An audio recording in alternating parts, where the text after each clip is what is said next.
Fala galera, beleza? Eu sou o professor Luiz Sato, professor de Física do curso Ângulo, e eu vim aqui para resolver com vocês a questão 18 do simulado P3 da FUVEST. Bora lá? Vamos ler o enunciado. No sistema abaixo, os corpos A e B são abandonados a partir do repouso. O plano inclinado é fixo na Terra e os fios e polia são ideais. Sabendo que a massa do corpo A e B são respectivamente 10 kg e 5 kg, que os coeficientes de atrito estático e cinético são respectivamente 0,6 e 0,8, que a intensidade do campo gravitacional é 10, determine a intensidade do atrito aplicado no corpo A e informe se nas condições do exercício os corpos A e B iniciam ou não movimento. Então, tem ali o plano inclinado, tem ele um ângulo alfa. O exercício deu que o seno de alfa é 0,8, cosseno de alfa é 0,6. Peguei esse corpo A, liguei um fio, passei por uma polia, prendi ele no B e vou soltar. Se não tivesse atrito, eu primeiro precisaria descobrir se o B desce e o A sobe, ou se o A desce e o B sobe. Eu não sei quem sobe e quem desce, eu teria que descobrir. Depende das massas, depende desse ângulo. E além disso, eu vou ter atrito. Então, eu primeiro vou pensar o seguinte: o A subiria ou o A desceria caso não tivesse o atrito? Uma vez que eu descubro essa informação, aí eu vou descobrir para onde vai estar o meu atrito. Mas, depois de descobrir esse atrito, na verdade, para onde ele aponta, a gente vai ter que descobrir se esse atrito vai ser estático ou se ele vai ser cinético. Bem, então vamos lá. Primeiro, vamos imaginar esse caso sem atrito e vamos descobrir se o A desceria ou se o A subiria. Para isso, vamos marcar as forças que atuam sobre esses corpos. No corpo B, tem o peso para baixo e a tração para cima. Dá para descobrir já esse valor de B. Então, o valor de B é a massa dele vezes a gravidade e só. A massa do B é 5. A gravidade é 10, então vai ficar 50 newtons. Vamos marcar as forças que atuam em A, lembrando que a gente não sabe para onde o atrito aponta. Em A, a gente tem a normal perpendicular ao plano inclinado. A gente vai ter a tração puxando o A para cá. A gente vai ter o peso aqui para baixo, vertical e para baixo. Só que em problemas de plano inclinado, que o plano inclinado está fixo, a melhor estratégia para tratar esses problemas, em geral, é decompondo o peso. Então, a gente pode decompor o peso em uma componente Px aqui e uma componente Py para cá. Você poderia chamar de Pt e Pn, tanto faz o nome que você chama. O que importa é a componente do peso que está na mesma direção do plano inclinado é o próprio valor do peso, no caso aqui é o peso do A, vezes o seno do ângulo do plano inclinado, que nesse caso é alfa. Já o Py é o peso do A vezes o cosseno desse ângulo alfa.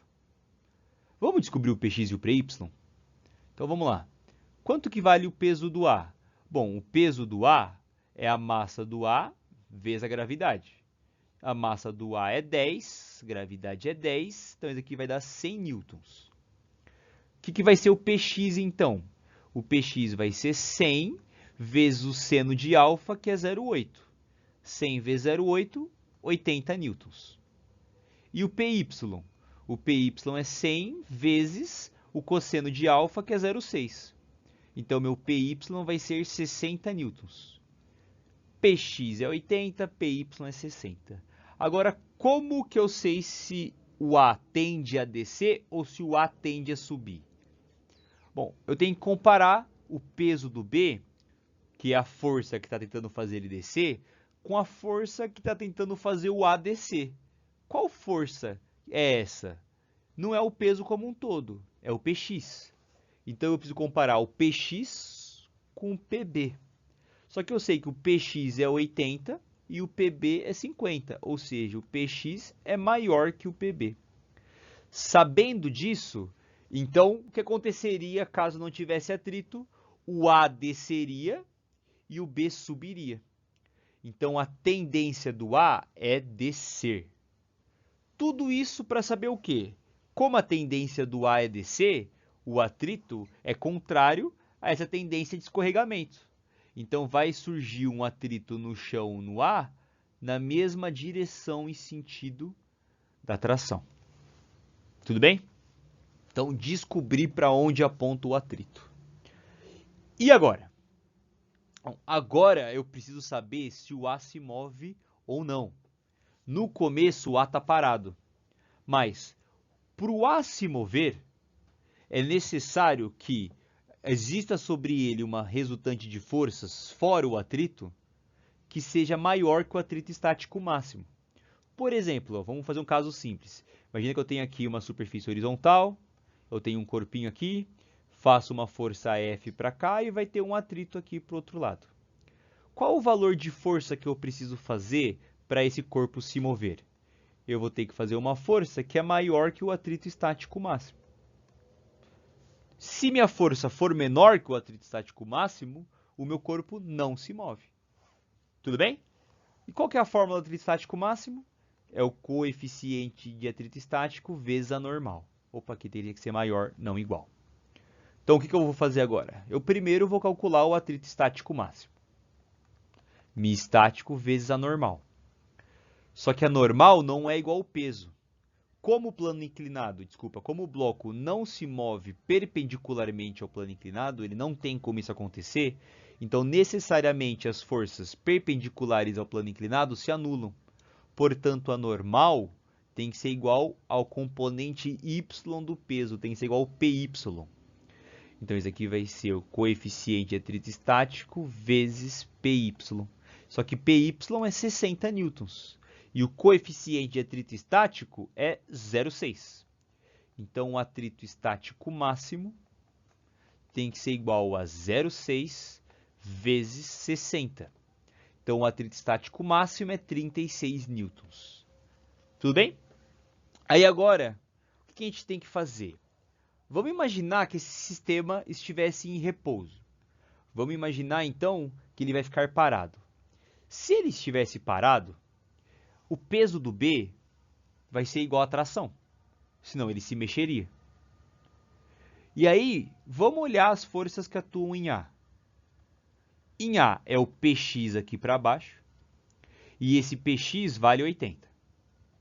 Vai ter o atrito para cá, que eu vou assumir estático. Eu vou pensar, se ficar parado, vai ser um atrito estático. Beleza? Vamos descobrir se ele fica parado ou não. E aí eu vou ter a tração aqui. Só que se ele ficar parado, eu sei que a tração vai ser igual ao peso do B, que é igual a 50 newtons. Então vai ter uma força aqui de 50 newtons. Ou seja, vai ter uma resultante de forças, tirando o atrito, que aponta para baixo do plano inclinado. Quanto? 80 menos 50. Vai ter uma força para cá que vale 30 newtons. Então, na prática, considerando esse corpo parado, a força que puxa esse corpo para baixo é uma resultante de 30. E essa resultante de 30, será que o atrito estático consegue segurar? Consegue, porque o atrito estático consegue segurar até 36 newtons. Se eu estou puxando esse bloco para baixo com uma força de 30, 30 é menor que 36. Ou seja, essa hipótese que eu fiz de considerar que eles vão ficar parados é verdadeira. Porque a força que vai puxar esse bloco para baixo é menor que o atrito estático máximo. Então, ele não consegue vencer o atrito estático máximo, então ele vai ficar parado. Então, não vai iniciar o movimento. Isso já é parte da resposta. Para terminar, eu tenho que saber o valor do atrito estático. Só que o atrito estático, ele não vale sempre μ vezes a normal, porque μ vezes a normal é o valor do atrito estático máximo. O atrito estático, ele vale o mesmo valor no qual a resultante de forças que tenta fazer ele se mexer. No caso, 30. O atrito estático tem que valer exatamente igual a 30 newtons, ele não vale 36. Porque se ele valesse 36, teria uma força de 36 para cima e uma de 30 para baixo.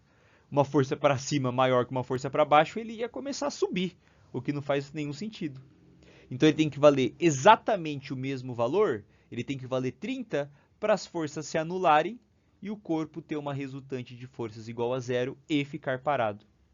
Portanto, a resposta do exercício tem que ser: a intensidade do atrito é igual a 30 newtons e o corpo não vai iniciar o movimento. Então a minha resposta é a letra B. Beleza, gente? Tomara que tenha ficado claro, que vocês tenham entendido. Muito obrigado por me ouvir. Bons estudos e valeu!